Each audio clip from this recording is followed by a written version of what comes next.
కుప్పంలో దొంగల ముఠ హల్చల్ చేసింది. చిత్తూరు జిల్లా కుప్పంలో మంగళవారం రాత్రి హర్యానాకు చెందిన దోపిడీ దొంగల ముఠ హల్చల్ చేసింది. హర్యానాకు చెందిన అంతర్రాష్ట్రీయ దోపిడీ దొంగల ముఠ కుప్పం వైపు వస్తున్నట్టు జిల్లా ఇంటెలిజెన్స్ వర్గాల ద్వారా స్థానిక పోలీసులకు మంగళవారం రాత్రి సమాచారం అంది.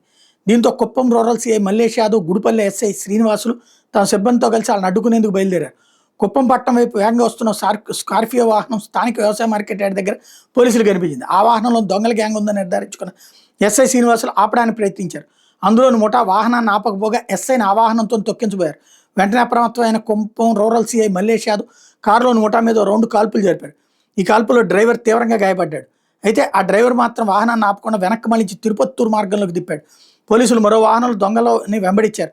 వేగంగా వెళ్లిన దొంగల వాహనం చివరికి పరమసముద్రం చెరువు గట్టు మీద పోలీసులు కనిపించింది. అప్పటికే దోపిడీ దొంగలు పరారయ్యారు. వాహనంలో డ్రైవర్తో సహా సుమారు 5 ఉన్నట్టు పోలీసులు గుర్తించారు.